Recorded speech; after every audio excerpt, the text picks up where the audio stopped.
Welcome to the Organize 365 podcast.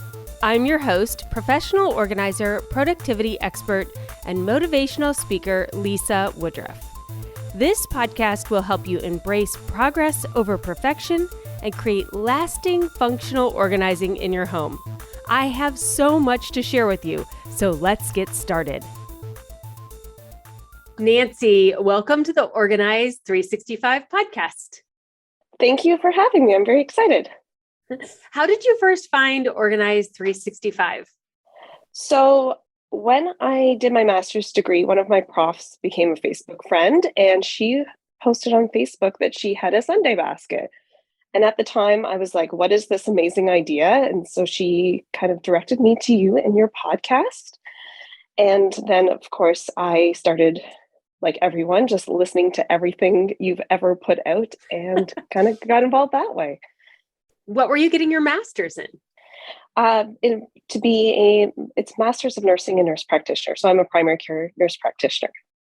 Okay, awesome. I think that's such a neat degree because a nurse practitioner, you can prescribe medicine, right? Yeah. So especially in Ontario, our scope of practice is pretty well what you would think of a family doctor or general practitioner. There's not much I can't do. Yeah, I think it's a degree people don't know much about. I just think a nurse practitioner degree is great. I love to go to nurse practitioners as my doctor.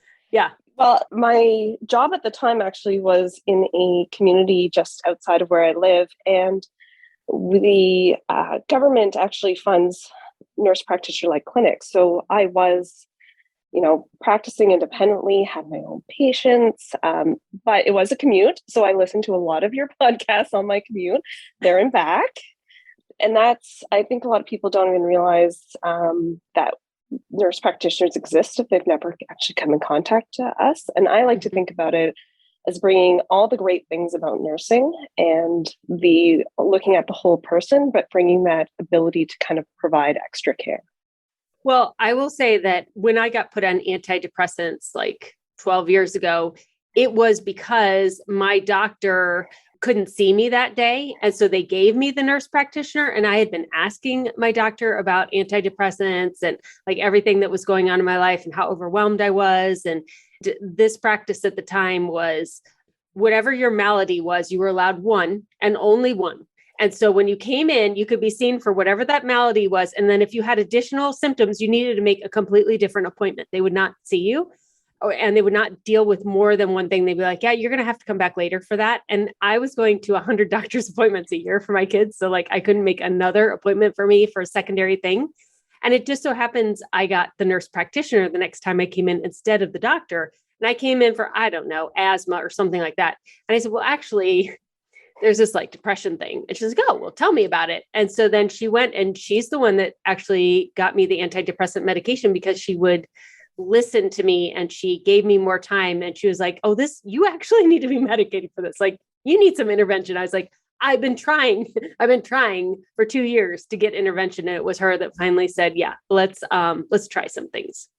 Well, and I work with great physicians, and some physicians are really great at picking up on those cues, but I get paid differently than a lot of the doctors where they get paid per visit and I get paid salaried. So if I see a patient and I think they need extra time, I can take whatever time I want.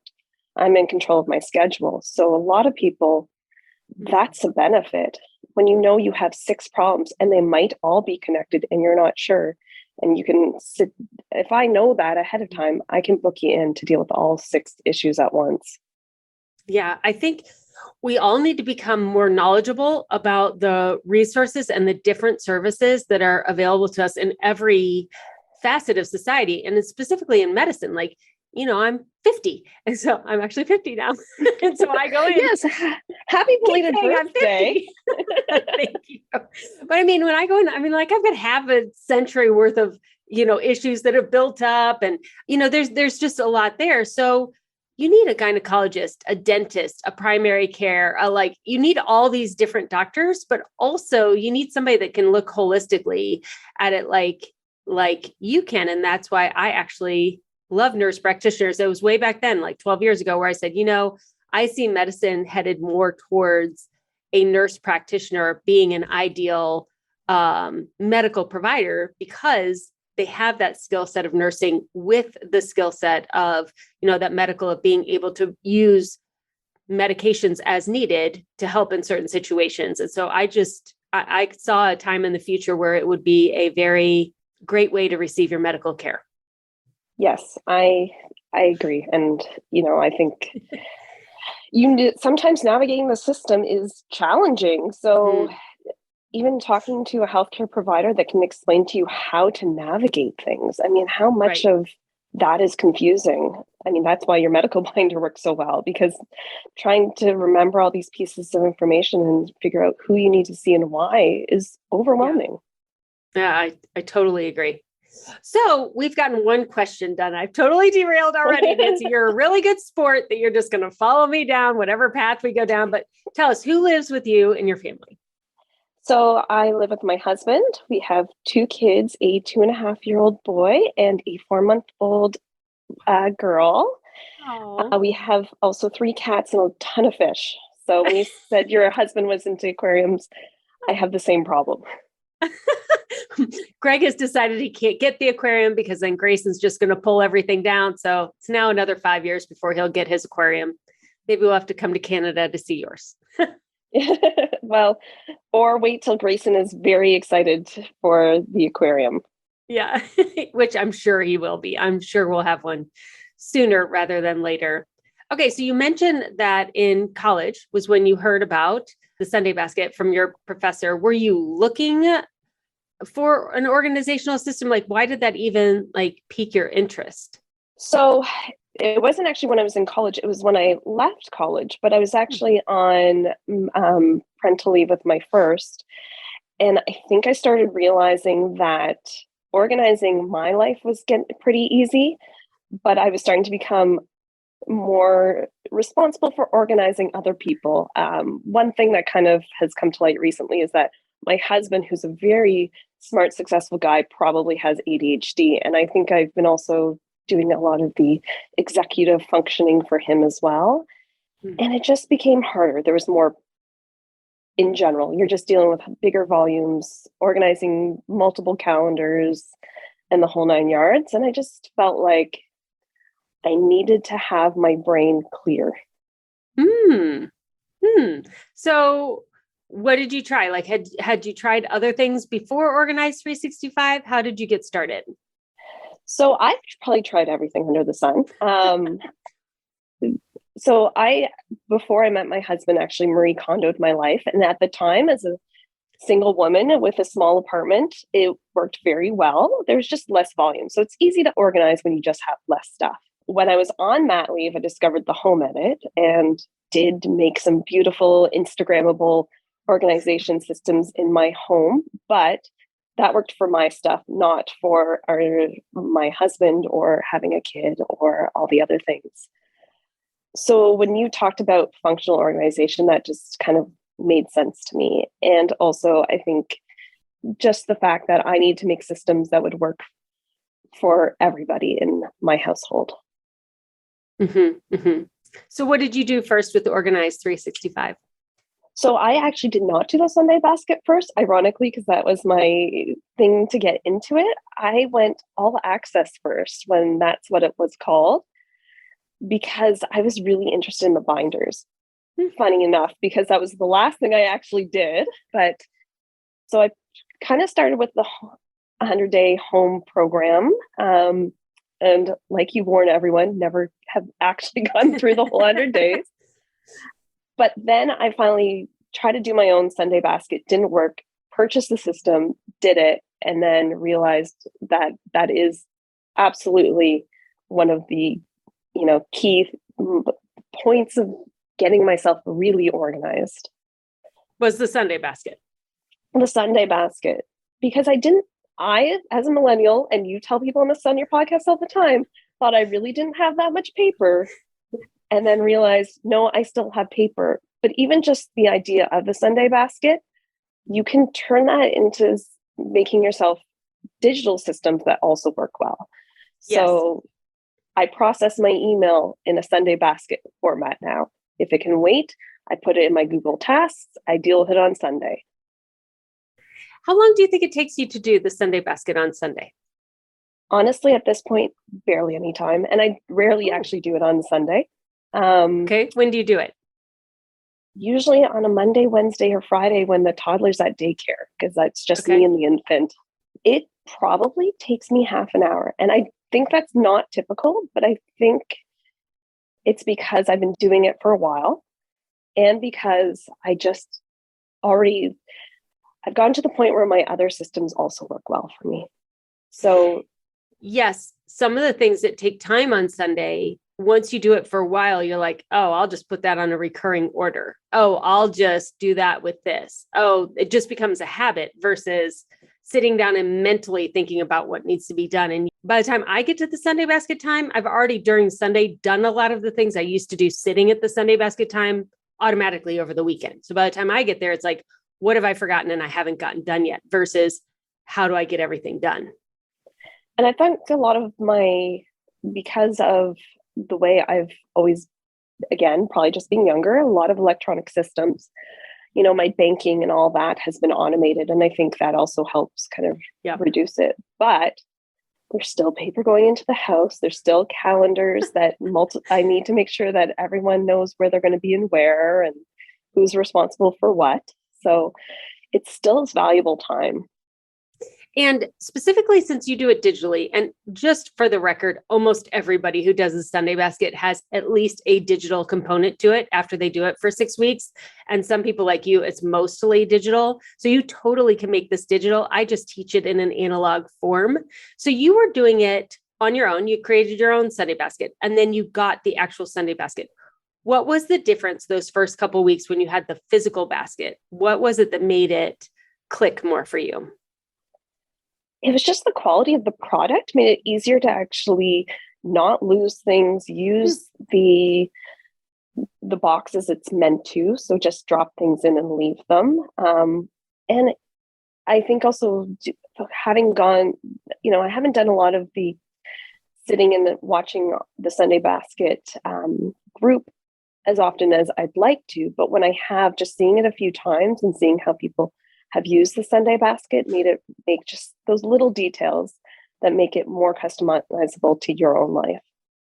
Yeah, that Sunday basket club that comes with the Sunday basket. So the Sunday basket is a physical product. It gets shipped to your house. It has a playbook. It has slash buckets. It has the box.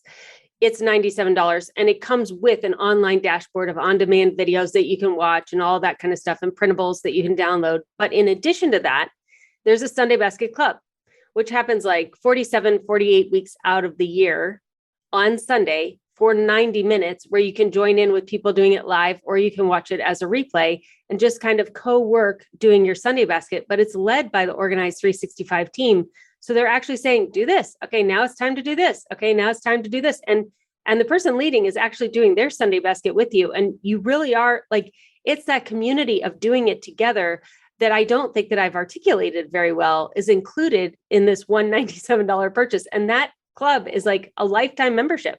Well, and that's what I loved about all your products, because you always say when you have littles, and I discovered Organized 365 when I had littles, that you should just take a nap, which is absolutely true. But, I've been able to work on things at my own pace. My plan while I'm on parental leave is to finally finish up my binders, but I didn't have to stress about, I won't have the resources I need to work on the binders because this is a, limited time deal. I knew that I had access and I could just tackle things. And as I tackled one thing, I got more time. So I had a little bit more time to tackle the next. Yeah. Yeah. And it is that little bit more time. At first, it feels like, oh, it's only an hour. It's only half hour. Like, what can I possibly do with that? But as it starts to accumulate, you start to say, oh my gosh, I can read a book now. I can, take the kids to mommy and me or whatever. Like, there are a lot more ways you can use that time. It's not like you get time that you don't use at all, but you get more capacity to do more because you're not checking things off a list so much. Do you feel that way? Yes.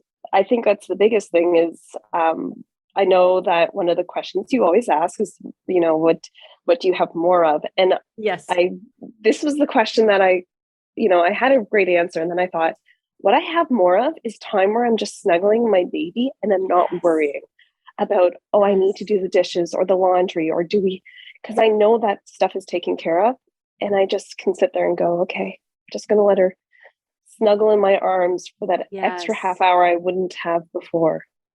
I tell you, when I get home from work, like, and I joke to Greg and I say, as soon as I step foot in the door, I of course want to grab Grayson. And Abby very much wants me to grab Grayson. And now we go on a walk and we have dinner and I do bath time and I put him to bed. And it's like, sometimes it's 2.5 hours. And Abby just holds him like for 5 seconds. And I feel very grateful that she shares him with me and that she is happy that I'm helping her with Grayson and that she's giving me that time. And then when I rock him and he falls asleep, I hold him for an extra like 5-10 minutes, even though I've already had him for 2.5 hours. Sometimes I'm like, I'll never get this time back. Like eventually she won't live here. I probably won't live with my other grandchildren. We may never have other grandchildren. I don't know. But at this time, like, it's not productive time. It's like no one, he won't even remember that I did that, but I will. Like, I'll remember this time that I had with him. And I just love it so much. So I commend you and I recommend you snuggle her even more than you are, even more snuggle. Oh, You cannot spoil her. well, and I know she's our last, so I am definitely just enjoying every last moment with her because she is a sweet, snuggly baby. And yeah, it is important, even if it's not productive. And isn't it funny? Like they change so fast. Like it's like every day they do a new thing. I'm like, oh, that's new. Oh, that laugh is new. Oh, the way he's holding his pacifier is new. And I just love watching all of it. I didn't get to enjoy all of that with my kids. So I was so worried about everything else. And I'm like, this is great to be a grandma because like I know the mortgage is going to get paid. So I can just snuggle this baby and not worry about it as much. And I think that's such a privilege, right? Yes. Not everyone can do that. But I also think like lucky Abby. I mean, having two kids in a pandemic where we just haven't had the support we normally would. I hope she really appreciates that as much as, sometimes you want to be the parent. It is nice to have someone that loves your kid and is able to support you. So I hope she understands how lucky she is because it is so lovely to have a grandparent who just is involved. Yeah. Yeah. My parents and Greg's parents, like they would be involved like on vacations and holidays and things, but not on the day to day. And it is much harder raising kids without grandparent support and always having to pay for a babysitter every time you need like just even an hour away. It's a lot. Like it's a lot not to have that emotional break as much as the physical break, just to like this baby who's dependent on me. There's somebody else here and you obviously have a spouse, but I mean, you both get exhausted. So it's like, okay, somebody else has them for a certain amount of time and I can do something for me or as a couple. I'm happy to provide it. I'm going on that, out to Baltimore to speak and do a couple of Lisa Lives. And I plan on doing a lot more traveling in Q3 and Q4. And I'm like, oh, but when I get back, he will have had all these new growth spurts that I won't know about, but that'll be good for her and me. I think. I don't think I should stay this is attached forever. FaceTime or, it's amazing. My parents live 8 hours away, and especially during the pandemic when you really couldn't go anywhere. My kids have gotten a lot of FaceTime with Nana and Granddad, I must say. I bet. And they don't feel like they missed out on as much as they would have otherwise. Yeah. And it's cleaner. Like your clothes don't get a mess during FaceTime. Like as soon as I come home, I'm like, okay, I have to change first. Like he gets stuff on everything. I forgot how much laundry you have to do with babies. So much laundry. Every day, one load at least. Every day. Okay. So you got the Sunday basket going, you got all access. After you had some success, what did you do next? Or when was the first time that you noticed that something was organized that had not been organized before? Like this is working. I think it really is the first time that you realize you can find a paper without even thinking about it. You know exactly where it is. I think paper has always been something that was a bit more of a struggle, but probably the time where that was most impactful is 5 weeks after I had our baby girl. My husband woke me up at midnight and told me someone was sitting on his chest and ended up having a heart attack.